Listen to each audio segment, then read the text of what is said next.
Hola, hola, ¿qué tal? Muy buenas noches. Son las 8 en punto y damos comienzo con la voz de residente en medicina interna. Va a ser nuestro programa piloto, va a ser el primero y el primero esperamos que de muchos. Los miércoles vamos a tener medicina interna en la voz de residente. Del otro lado vamos a tener cirugía general y también les recuerdo que también tenemos masterclass también los miércoles. Igual hoy me da mucho gusto presentar a nuestro doctor piloto del día de hoy, pero antes que eso me gustaría recordarles nuestras redes sociales.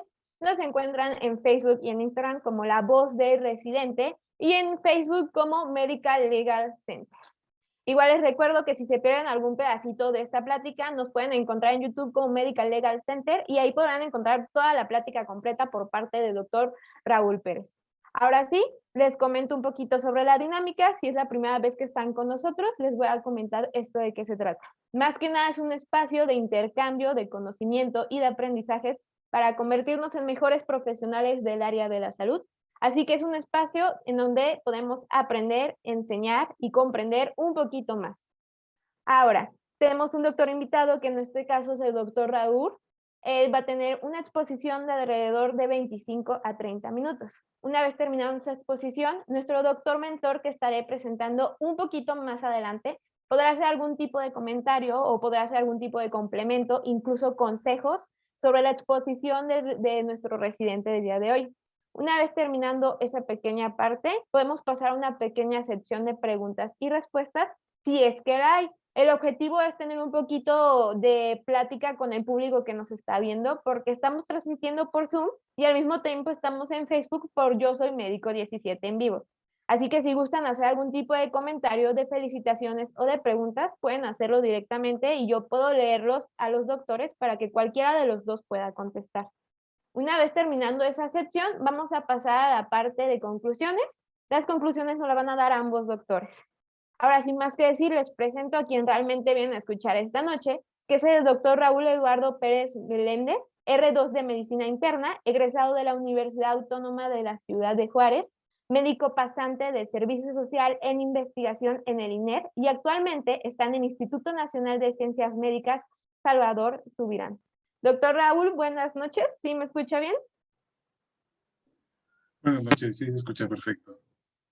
Muy bien, doctor, le dejo con el mejor público que son los residentes de medicina interna. Si gusta, ya puede comenzar con su presentación. Muy bien, voy a compartir la pantalla de una vez, ¿sí? Sí, claro que sí.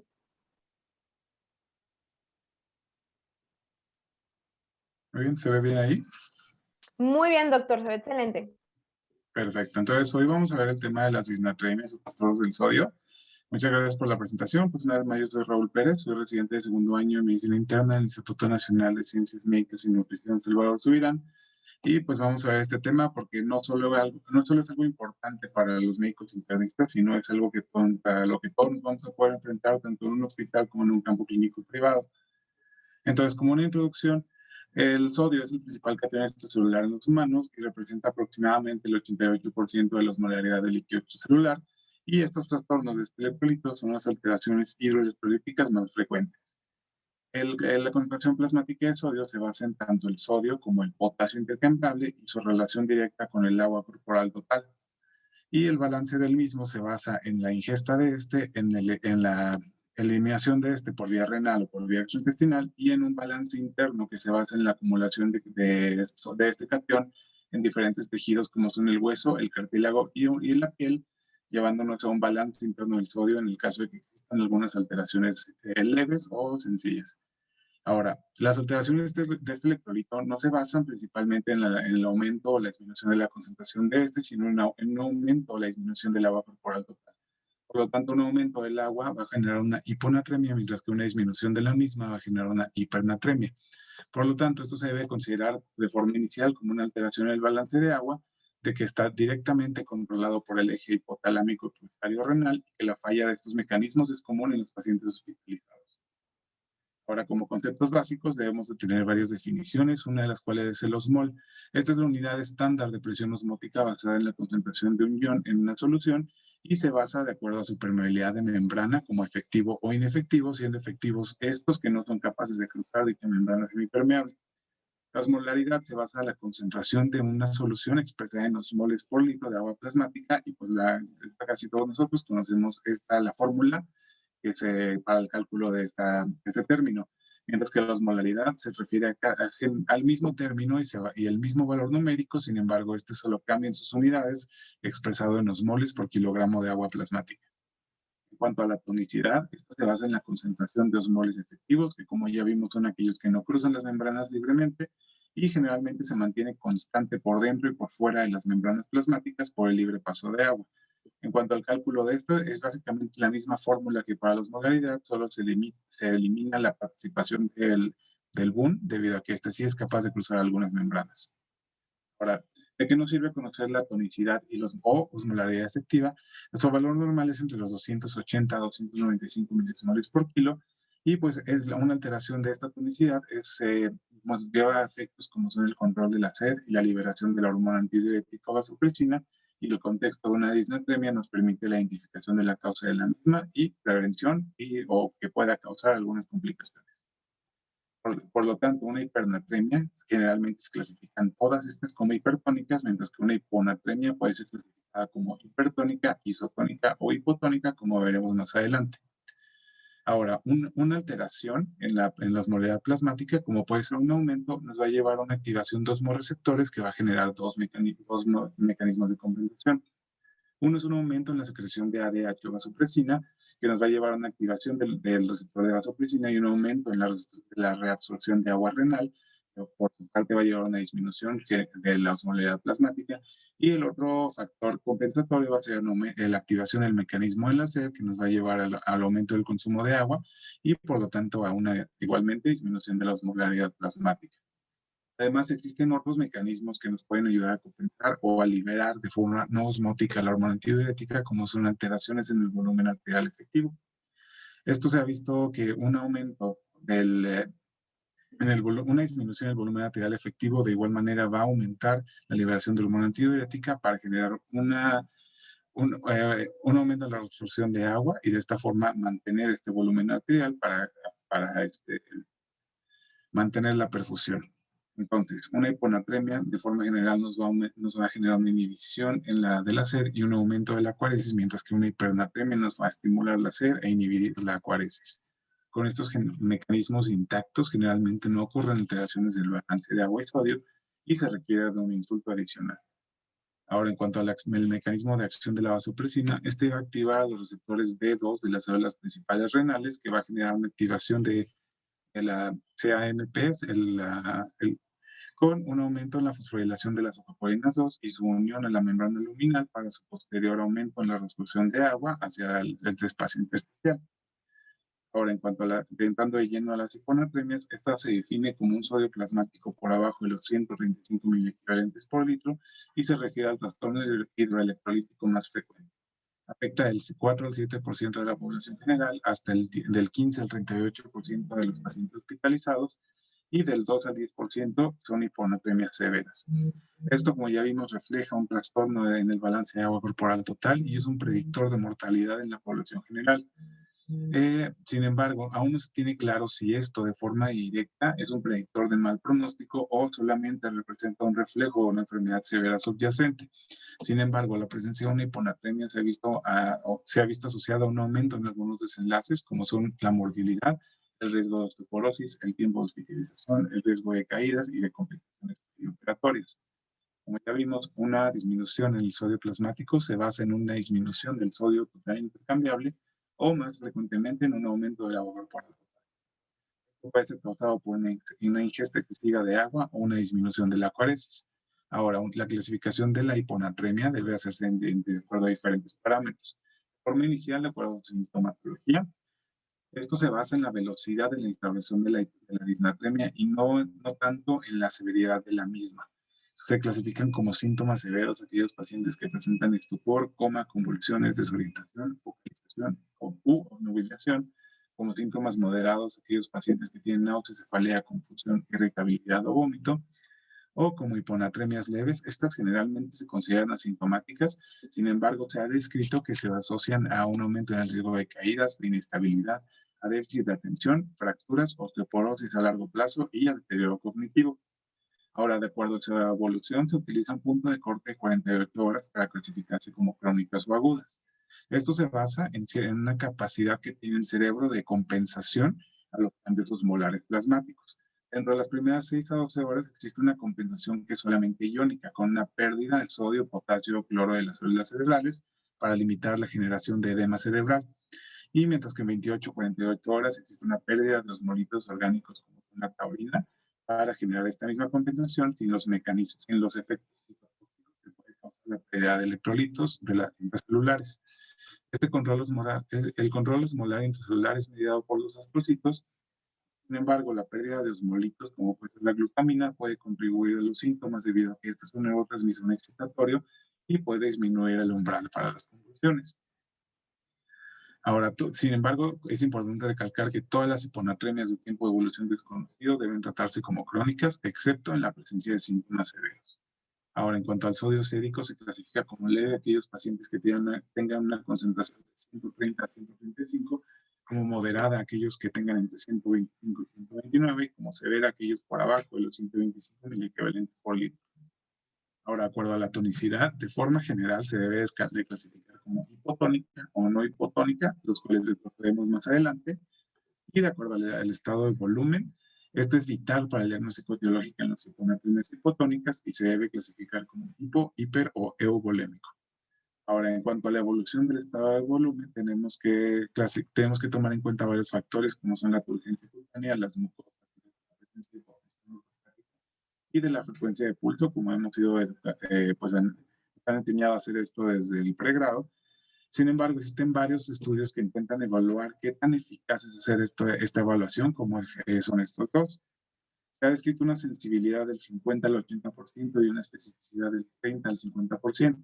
Sin embargo, en este estudio que se realizó en el 2010, cuyo objetivo era evaluar la utilidad diagnóstica y clínica de ciertos algoritmos para el abordaje de la hiponatremia, se incluyeron a 121 pacientes con una hiponatremia moderada a severa y se compararon un médico en entrenamiento que utilizó un algoritmo establecido contra un médico intensivista que utilizó solamente su experiencia clínica y un médico endocrinólogo como un estándar de referencia, y se compararon estas evaluaciones. En cuanto a la comparación del médico en entrenamiento que utilizó el algoritmo, existe una concordancia del 31% y una precisión del 86%, y en cuanto a la experiencia clínica, se identificó una concordancia del 32% y una precisión del 48%. Por lo tanto, el uso de un algoritmo diagnóstico aumenta la precisión diagnóstica en un 95%. Este fue el algoritmo que se utilizó en este estudio, que utilizaba de base la osmolaridad urinaria y el sodio urinario para evaluar a los pacientes hiponatremios. Por lo tanto, para evaluar el estado de volumen, tenemos como opciones de evaluación clínica la presencia de un sodio urinario por abajo de los 30 milimoles por litro, realizar una prueba de expansión de volumen que nos resultará positiva si existe un aumento del sodio urinario por arriba de 5 miliequivalentes por litro, y una fracción de excreción de ácido úrico por abajo de los 12% nos indica una hiponatremia hipovolémica. Ahora, en cuanto al abordaje inicial de las hiponatremias, se debe realizar una historia clínica completa que se debe enfocar en antecedentes quirúrgicos, el uso de fármacos, de drogas, antecedentes de actividad física y la exploración para aparatos y sistemas. En cuanto a la exploración física completa, esta permite la identificación de la mayoría de las causas en combinación con una historia clínica, nos permite la evaluación del estado de volumen y siempre debemos de tomar en cuenta que el paciente puede presentar trastornos. Como laboratorios iniciales, se recomienda realizar una química sanguínea de electrolitos séricos, electrolitos y creatinina urinaria, osmolaridad sérica y urinaria, y en algunos casos perfil lipídico, proteínas séricas, TSH, ácido úrico, BNP y una gasometría. Ahora, es importante recalcar que todas las disnatemias sintomáticas se debe dar un tratamiento inicial previo al abordaje diagnóstico. Ahora, en las hiponatremias no hipotónicas, aquellas que son hipertónicas son aquellas que presentan una osmolaridad sérica por arriba de los 295 milimoles por kilo o una brecha osmolar arriba de 10. La principal causa son las hiponatremias dilucionales, en donde existe un movimiento de agua por un aumento de la osmolaridad plasmática. Existen diversos factores que nos pueden condicionar este tipo de hiponatremia, sin embargo, el principal es la hiperglucemia. En este estudio que se realizó en el 2015, cuyo objetivo fue evaluar de manera experimental la respuesta hiponatrémica en la hipoglucemia aguda. Estos se utilizaron a diferentes voluntarios sanos con la inducción de una hiperglucemia con somatostatina y dextrosa al 20%, y una medición del sodio sérico cada 10 minutos durante su corrección con insulina, y se identificó una disminución del sodio sérico de 2.4 por cada incremento de 100 miligramos de glucosa sérica con una relación no lineal. Como podemos ver en la gráfica, se recomendaba realizar una corrección de 1.6 milicaviantes por litro si el paciente presenta una hiperglucemia de entre 100 y 400 o un factor de corrección de 2.4 en aquellas hiperglucemias por arriba de los 400. Sin embargo, existen herramientas que nos pueden ayudar a hacer este cálculo mucho más fácil. Ahora, en aquellas hiponatremias isotónicas, que son aquellas en que tienen una osmolaridad entre 280 a 295, son también llamadas pseudohiponatremias. Esto debido a que la mayoría de los casos se trata de un artefacto de laboratorio, debido a que para la mayoría de la medición de los electrolitos séricos se utiliza una potenciometría indirecta, que utiliza un método de dilución. En el caso de ciertas condiciones puede existir un aumento de la fase sólida de la muestra, que al momento de agregar una cantidad estándar de líquido para la dilución de la muestra, en el caso de que esta fase sólida se encuentre incrementada, esta fase líquida nos va a hacer mayor y nos va a diluir la cantidad real del sodio que el paciente tiene. En estos casos, como puede ser la hiperlipidemia, la paraproteinemia o el uso de inmunoglobulina intravenosa, se recomienda mejor realizar la medición de los electrolitos séricos mediante potenciometría directa, que es el método que utilizan los gasómetros para realizar la medición de los electrolitos. Ahora, en cuanto a las hiponatremias hipotónicas, son aquellas que tienen una osmolaridad sérica por abajo de los 280 milimoles por kilo. Como ya vimos, de forma inicial debemos evaluar la presencia de la sintomatología para dar un tratamiento inmediato. Después, la osmolaridad sérica para descartar aquellas hiponatremias no hipotónicas. La osmolaridad urinaria para clasificar al paciente de acuerdo a su respuesta a la hormona antidiurética, y el volumen arterial efectivo como una guía de diagnóstico etiológico. Ahora, en cuanto a la respuesta de H, si el paciente presenta una osmolaridad urinaria por abajo de los 100 milimol por kilo, debemos de considerar al paciente como con una adecuada supresión de ADH y considerar como etiológicos la polinemia urinaria, una dieta baja en soluto, la enfermedad renal crónica o el reset de los mostatos. En el caso de que el paciente presente una osmolaridad urinaria arriba de 100, se clasifica como una actividad inadecuada de ADH y debemos de pasar a valorar el volumen arterial efectivo. En este estudio que se realizó en el 2018 aquí en el instituto, el objetivo fue evaluar la precisión de la densidad urinaria para estimar la osmolaridad urinaria en el caso en el que no contemos con una medición directa de la osmolaridad urinaria. Se realizó una determinación simultánea de la densidad urinaria y la osmolaridad para la comparación de estos mediante la multiplicación de los últimos 2 dígitos de la densidad para estimar de forma indirecta la osmolaridad. En esta se reportó que no existía una diferencia entre la osmolaridad medida y estimada con un factor de corrección de 33.5 y no existió diferencia entre los factores de 32 y 35 en pacientes que presentaban proteinuria y glucosuria. Sin embargo, aún existían algunas pacientes que se salían de este intervalo de confianza para utilizar este método de corrección de forma general.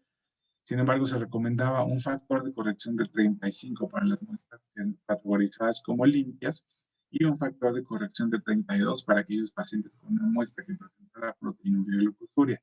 Como ya mencioné, como aún existían algunos pacientes que salían del intervalo de confianza, se recomendaba que de forma ideal se realizara la medición directa con un osmómetro, pero solamente en el caso en el que no contemos con esta medición directa, se recomienda realizar esta corrección mediante la multiplicación de los dos. Ahora, en cuanto a la evaluación del volumen arterial efectivo, como ya vimos, lo más importante aquí es diferenciar aquellos pacientes que se encuentran hipovolémicos de aquellos euvolémicos.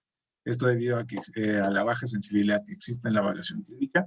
Sin embargo, tenemos diferentes opciones que ya vimos.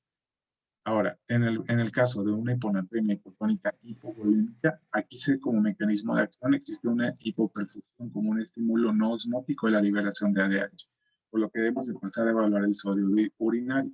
Si este está por arriba de 20 miliequivalentes por litro, el paciente está presentando pérdidas de sodio renales, como puede ser el uso de diuréticos, que el paciente presenta una deficiencia de mineralocorticoides o un cerebro perdedor de sal en el contexto de una hemorragia subaracnoidea.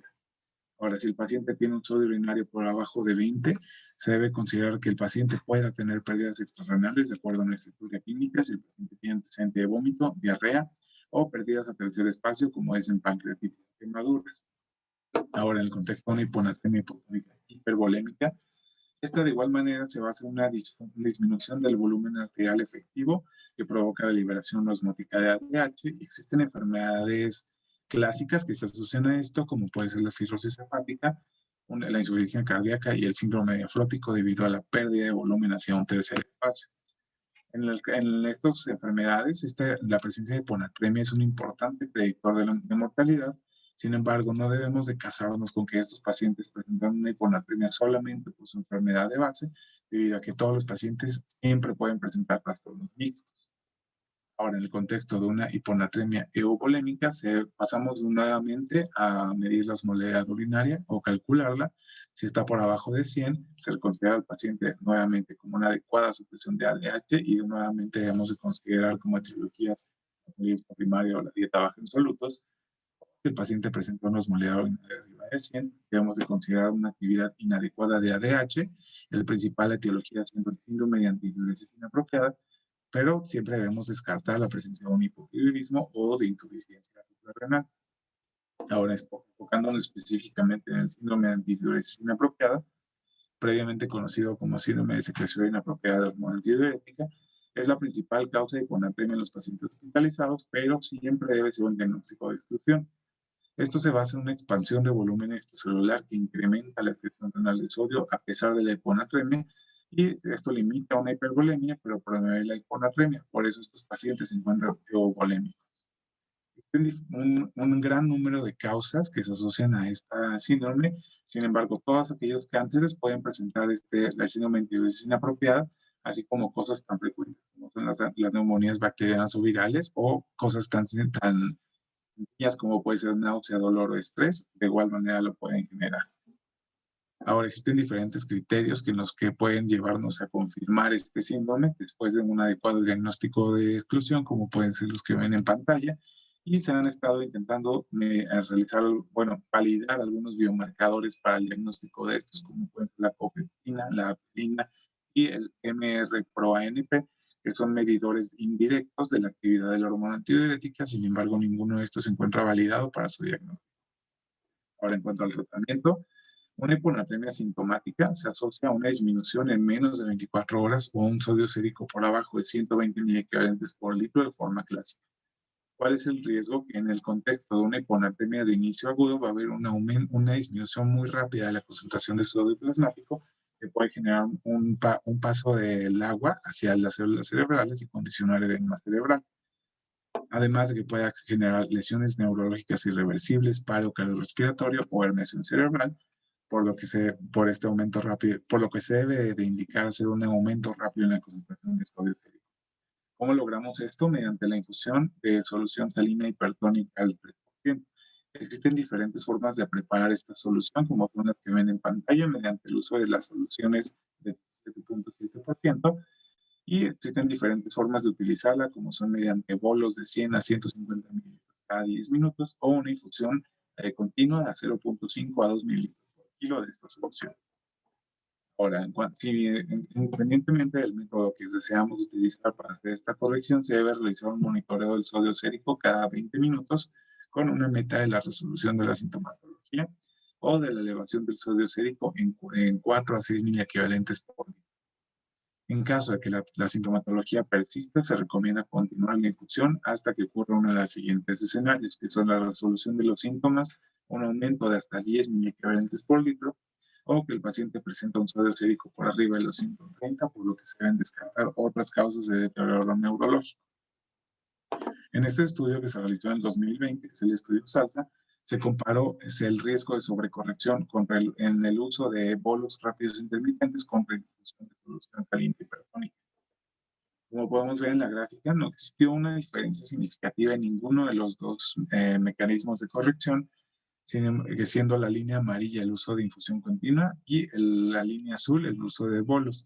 Sin embargo, como podemos ver en la primera gráfica, sí existió una diferencia importante en el riesgo de sobrecorrección, sobre todo en el uso de infusión continua. Sin embargo, esta diferencia no fue significativa. Ahora, en una hiponatremia crónica, La meta es elevar el sodio para disminuir el riesgo de edema cerebral sin aumentar el riesgo de desmielización osmótica por sobrecorrección. Como podemos ver en este estudio que se realizó en 1994, el objetivo fue evaluar el riesgo de secuelas neurológicas en una corrección rápida de sodio en comparación con una corrección controlada. Se incluyeron 56 pacientes con un sodio sérico con una hiponatremia severa por abajo de 105 miligramos por litro, como que encontró que la cronicidad de la hiponatremia y el ritmo de corrección dentro de las primeras 48 horas presentaban una asociación significativa con complicaciones neurológicas. Como podemos ver en la gráfica, se utiliza un punto de corte de hasta 12 miliequivalentes como corrección dentro de las primeras 24 horas y un punto de corte de 18 miliequivalentes para la corrección dentro de las primeras 48. Por lo tanto, se recomiendan estos puntos de corte para las correcciones en estos límites de tiempo o un ritmo de corrección por abajo de 0.55 milímetros por hora, debido a que esto no se asocia a complicaciones neurológicas. Sin embargo, siempre hay que recordar que estas límites no son metas, sino que son límites para no llegar al desarrollo de conclusión de estas complicaciones. Ahora, como resumen, en una hiponatremia hipovolémica se debe realizar el tratamiento de la causa de la misma y la reposición de volumen. De forma inicial, se debe utilizar una solución salina al 0.9% para limitar la liberación osmótica de ADH. En una hiponatremia hipervolémica, de igual manera, se debe dar el tratamiento específico, así como la restricción de líquido y sodio. Y en la hiponatremia euvolémica, de igual manera, un tratamiento de la causa, una restricción de líquidos, y en algunos casos se puede recomendar usar fármacos para aumentar la excreción de agua libre, como pueden ser los baptanos, la urea y los diuréticos. Sin embargo, independientemente de la causa, se recomienda realizar un monitoreo cada 4 a 6 horas de los electrolitos de excreción de sodio, de la osmolaridad urinaria y de la diuresis. Ahora, para calcular el ritmo de corrección, se recomienda utilizar esta fórmula que utiliza el sodio de la solución que estamos infundiendo en contra del sodio sérico para calcular más o menos cuánto cambiará el sodio de nuestro paciente de acuerdo a la solución y la velocidad que estamos infundiendo. Sin embargo, es importante considerar que todos estos cálculos se realizan tomando en cuenta que el paciente es un circuito cerrado. Es decir, no se toman en cuenta las pérdidas renales continuas ni las pérdidas insensibles, por lo que se debe realizar un seguimiento y ajuste frecuente de la inclusión. Sin embargo, de igual manera tenemos herramientas que van a hacer esto más fácil y que nos dan diferentes opciones de soluciones que podemos utilizar para decirnos más o menos a cuánto nos recomiendan que se pase esta solución o a cuánto va a cambiar el sodio del paciente de acuerdo a la velocidad que estemos infundiendo. Ahora, en cuanto a la restricción de líquidos, esta tiene una eficacia limitada y una poca tolerabilidad, y se ha descrito que solamente nos puede aportar una elevación de 1 a 2 milequivalentes en 24 horas. Existen diferentes formas para calcular cuánto tenemos que restringir a nuestros pacientes, siendo el volumen urinario en 24 horas menos 500 mililitros o el uso de un consciente urinario plasmático de electrolitos. Esto se calcula con la siguiente fórmula y de acuerdo al resultado, si este es por abajo de 1, se debe restringir al paciente a menos de 1 litro por día. Por arriba de 1 se debe restringir al paciente a menos de 500 mililitros por día. Sin embargo, existen diferentes factores que nos predicen que el paciente va a fallar a la restricción de líquidos, como son una osmolaridad urinaria por arriba de 500, un volumen urinario por abajo de 1.5 litros, un aumento menor a 2 miliequivalentes por 48 horas, un CUP arriba de 1 o un sodio urinario por arriba de los 130. En el caso que alguno de estos pacientes presente alguno de estos predictores de falla, podemos pasar a apoyar nuestro tratamiento. Ahora, dentro de las opciones que tenemos, uno son el uso de baptanos, que son antagonistas de los receptores B1 y B2 del ADH, como son el tolvaptan, y se ha descrito que estos nos pueden ayudar a un incremento de 4 a 8 miliequivalentes, sin embargo, su efecto tarda varios días. Y el uso limitado de estos fármacos se debe a que tienen una amplia gama de interacciones farmacológicas, a que pueden generar hepatotoxicidad y a que son bastante caros. Por otro lado, la urea, esta se basa en un incremento de solutos en orina y a un aumento de la eliminación de agua libre de forma renal. Se ha descrito un incremento de aproximadamente 6 miliequivalentes por litro en 4 a 5 días y solamente como efectos adversos se asocia a distribución y no existe un riesgo de sobrecorrección. Sin embargo, esto es difícil de encontrar este fármaco y antes estaba solamente disponible como preparación. Ahora, en cuanto a las complicaciones, uno, el más frecuentemente conocido, es el síndrome de desmineralización osmótica, que se va a hacer una corrección rápida de una hiponatremia crónica, que nos va a llevar a una pérdida de agua en las células cerebrales y puede generar desmineralización. Estos pacientes pueden generar una depresión de los osmolitos, una disrupción de la barrera hematocefálica, puede generar secuelas neurológicas. Y esta, de forma clásica, presenta un curso bifásico con una resolución inicial de los síntomas y un inicio gradual posterior de hallazgos neurológicos dentro de 4 a 6 semanas. Ahora, estos pacientes pueden presentar convulsiones, alteraciones del comportamiento, alteraciones del movimiento, disfagia, cuadripagia o hasta síndrome de enclaustramiento. Este es un diagnóstico químico que puede confirmarse mediante resonancia magnética. Sin embargo, estos hallazgos solamente se pueden encontrar 4 a 6 semanas después de la corrección inapropiada de la osmolaridad sérica. Y existen algunos factores de riesgo que nos indican que el paciente tiene mayor riesgo de desarrollar este síndrome, como son las hiponatremias crónicas, la coexistencia de una hipocalemia, un sodio sérico abajo de 105, que el paciente sea alcohólico, hepatópata o esté desnutrido. Y la presencia de alguno de estos nos indica un ritmo de corrección menor, como puede ser de 4 a 6 miliequivalentes por día. Ahora, para prevenir la corrección, ya vimos que se debe monitorizar cada 4 a 6 horas y en el caso de una diuresis acuosa excesiva, como son aquellos pacientes con un gasto urinario por arriba de 100 mililitros hora, osmolaridad urinaria por abajo de 200 o una densidad urinaria por abajo de 1.005, en el caso de que presente alguno de estos factores o una corrección por arriba de 8 miliequivalentes por litro en 24 horas, indica suspender el tratamiento, reponer de forma directa las pérdidas urinarias insensibles, iniciar desmopresina de 2 a 4 miligramos por cada 8 horas, iniciar la reposición de agua libre mediante glucosa al 5% y consultar al experto. Ahora, la desmopresina, nos funciona para cerrar el circuito del paciente generando una antidiuresis máxima y para prevenir la sobrecorrección inadvertida con una dosis de 2 a 4 microgramos cada 8 horas. Y existen diferentes formas de utilizar este fármaco, como son la proactiva, el uso temprano de en pacientes que presenten factores de riesgo de desmineralización osmótica. Otra es la reactiva, en el caso de que un paciente presente una diuresis excesiva o se encuentre cerca de los límites de sobrecorrección, se debe utilizar este fármaco antes de que pasemos ese límite. Por otro lado, tenemos la opción de rescate, que es en aquellos pacientes que ya presenten una corrección, una sobrecorrección, se debe utilizar este fármaco antes de que se genere alguna alteración neurológica, debido a que nos ayuda a estabilizar o disminuir el sodio. Ahora, pasando a las hipernatremias, esto ya es un poquito más corto. La hipernatremia es aquella condición que con un sodio plasmático por arriba de los 145 miliequivalentes por litro, y como ya vimos, se basa en un aumento del sodio corporal total o una disminución del agua corporal total. Esto nos va a generar un aumento en la liberación de ADH y un aumento en el mecanismo de la sed, que nos va a generar un aumento en la retención y del consumo de agua. Existen poblaciones que son más frecuentemente afectadas y se representa un 0.2% de la población general, hasta el 1% de los pacientes hospitalizados, del 2 al 6% de los pacientes al ingreso a la terapia intensiva y del 6 al 26% de los pacientes críticos. Ahora, esta condición puede generar un incremento de la mortalidad de 20 al 60% por cualquier causa y se ha asociado a un aumento del tiempo de estancia hospitalaria y del tiempo de ventilación mecánica.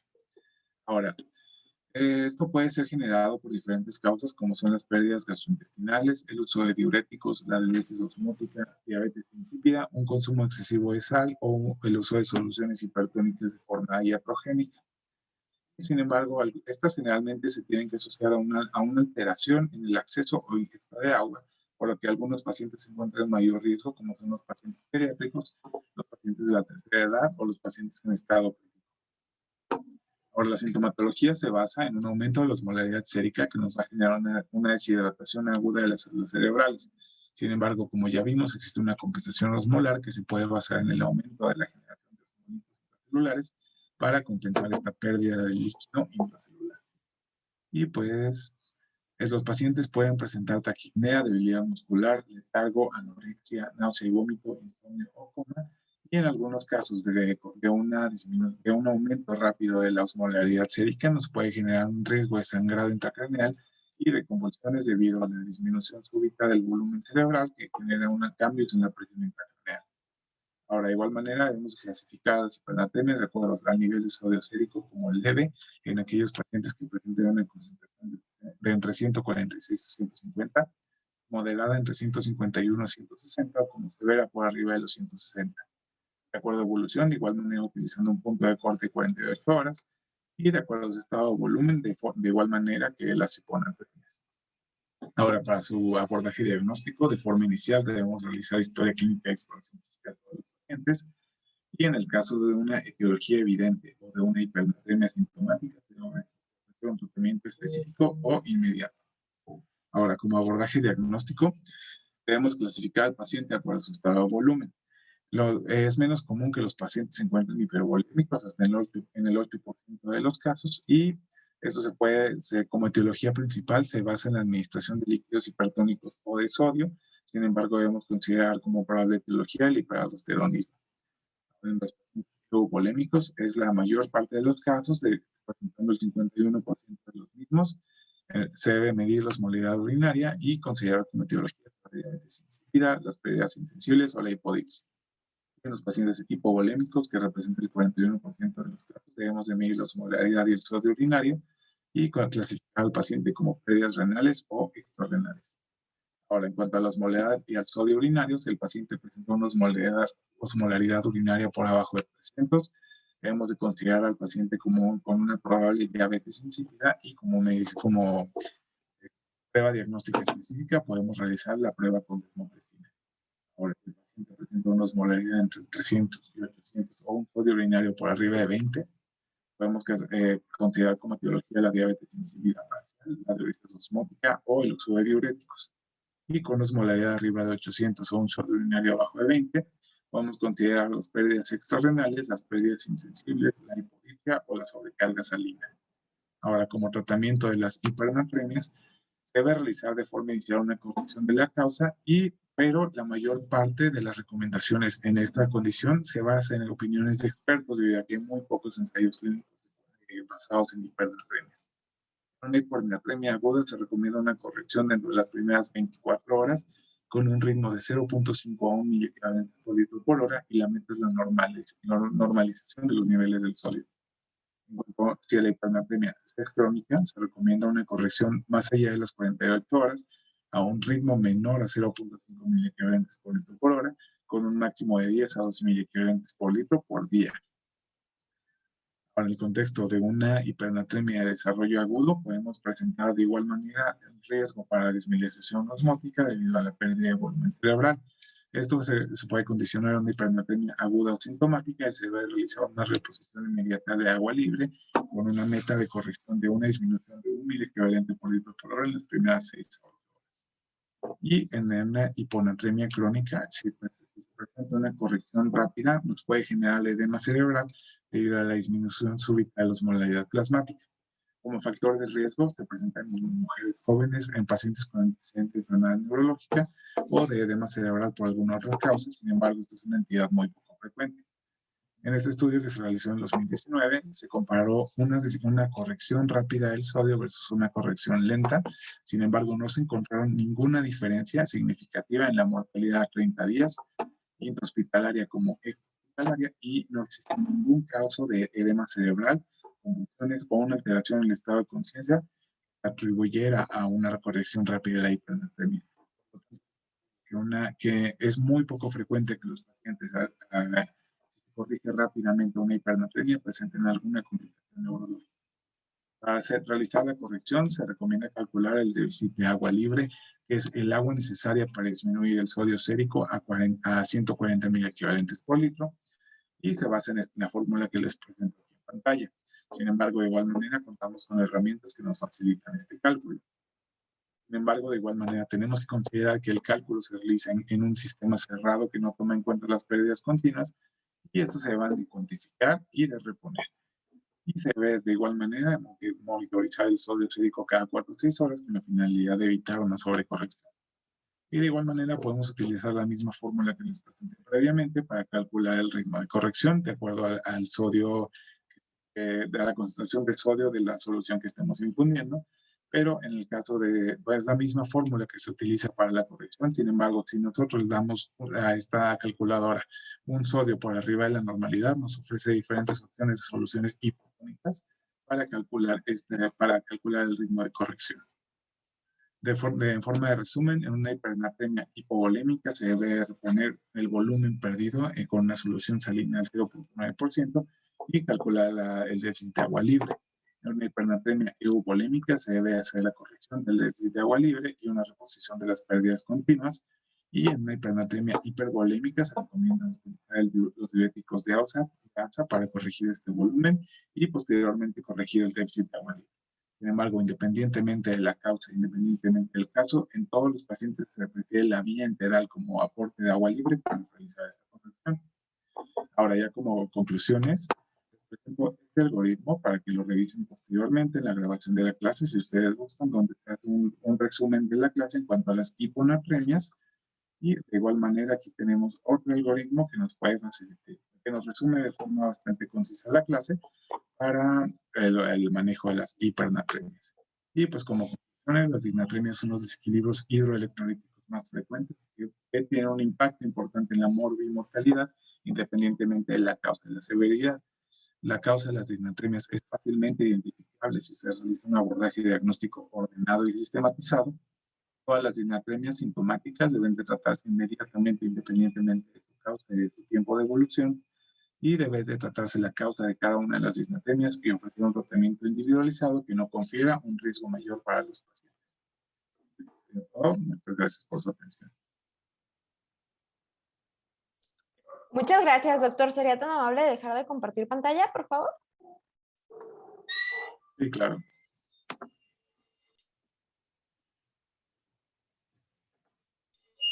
Ok, muchas gracias, doctor. Fue una presentación bastante dinámica. Creo que mucha gente va a poder verlo y poder poner pausa en todos sus esquemas. Eso me gustó bastante.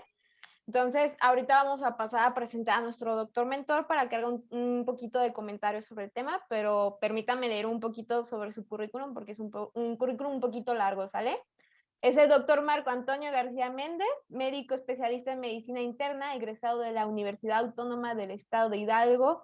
Actualmente está en el Hospital General de Pachuca, certificado por el Consejo Mexicano de Medicina Interna AC, jefe de servicio de medicina interna del Hospital General de Pachuca, profesor de la Escuela de Medicina de la Universidad Autónoma del Estado de Hidalgo y expresidente del Colegio de Medicina Interna en Capítulo Hidalgo, filial Pachuca. Con ustedes les agradezco mucho su presencia del doctor Marco Antonio García Méndez. Doctor, ¿sí me puede escuchar bien? Sí, claro que sí. Buenas noches a todos. Buenas noches, doctor. ¿Sería tan amable de regalarnos comentarios que gusta hacer sobre la presentación o sobre el tema? Sí, la verdad es que es un tema bastante importante, es quizás uno de los temas más clásicos de medicina interna y que obviamente son temas que tenemos que manejar a diario. Evidentemente a veces los compañeros de otras especialidades nos interconsultan para el manejo de este tipo de pacientes. La presentación del doctor Raúl Pérez, excelente, muy bien. Si acaso la única sugerencia sería pegarse a los tiempos, pero de ahí en fuera muy bien, excelente. Las gráficas, los contenidos muy bien, las referencias bibliográficas adecuadas. Muy bien, gracias, doctor. Entonces voy a pasar a leer nada más unos comentarios que estoy viendo rápido. En Facebook le mandan felicitaciones al doctor. Aquí puedo ver también de parte de Yoli García, muchas felicidades, muy entendible plática, saludos. Y aquí hay una felicitación con un poquito de pregunta que dice, muchas felicidades, excelente presentación. ¿Sería posible que nos comente algún caso que le haya sorprendido hablando de este tema, por favor?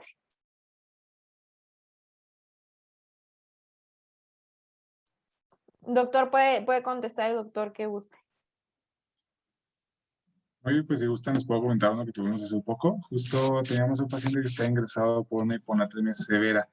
Lo tuvimos ingresado unos días hasta que yo no estuve en el caso presencialmente, pero me lo platicaron un poco después, justo después de que di esta clase aquí en el instituto. Y era un caso de una hiponatremia que me parece que estaba en 123 miliequivalentes por litro, pero justo estaban como rompiéndose la cabeza mis compañeros porque tenían una hiponatremia isotónica. Entonces a nadie se le ocurrió ver los valores de triglicéridos que estaba por arriba de los 1200 y pues eso explicaba por qué el paciente tenía esta hiponatremia y por qué no tenía ningún síntoma nada por la misma.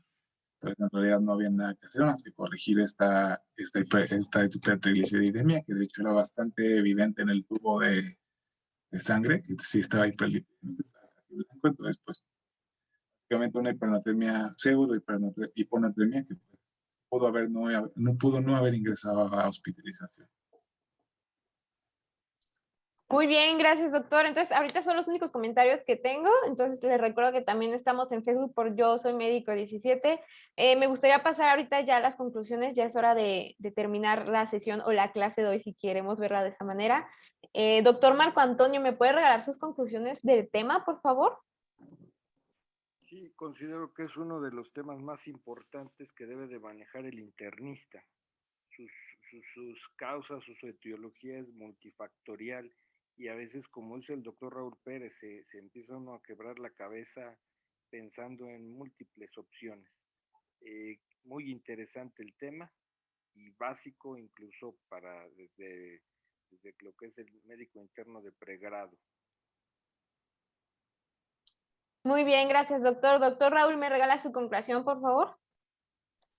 Sí, claro. De igual manera, pues sí es un tema muy importante, no solo para nosotros como internistas, que sí es algo que debemos de dominar totalmente, pero pues es algo que puede ayudar a muchos compañeros médicos que no solamente se dedican a la medicina interna para ver a sus pacientes de forma integral y pues para considerar algunas pues etiologías, no tanto que se dediquen a tratarlas, sino que a lo mejor puedan abordar estos padecimientos y sepan, sigue en el caso de estos pacientes. Muy bien, pues muchas gracias, doctor. Vamos a hacer cierre del tema. Le agradezco mucho su tiempo y le agradezco que sea el doctor piloto de esta noche. Felicitaciones. Sé que a veces no es tan sencillo presentarse ante gente. Lo hizo muy bien. Sus gráficas fueron muy entendibles y creo que eso le va a ayudar a muchos residentes de medicina interna que creo que al final del día por eso están aquí escuchando para aprender un poquito más. Me gustaría retirarme, no sin antes recordarle que si usted es jefe o jefa de residentes y requiere alguna de nuestras pláticas en atención médica legal, pueden acercarse con nosotros a nuestro correo electrónico atención.mlc@gmail.com, atención sin acento @mlc@gmail.com, y con mucho gusto va a estar recibiendo nuestras pláticas gratis en este tiempo de pandemia. Sin más que decir, les recuerdo que nos encuentran en YouTube con Medical Legal Center para que vean toda la presentación del doctor Raúl Pérez y puedan estudiarla. Y les agradezco mucho su presencia esta noche, doctor. Muchas gracias por su tiempo, que yo sé que el tiempo de los doctores es muy valioso. Muchas gracias por invitarme. Que estén muy bien. Nos vemos mañana en La Voz de Residente. Hasta luego. Hasta luego, gracias.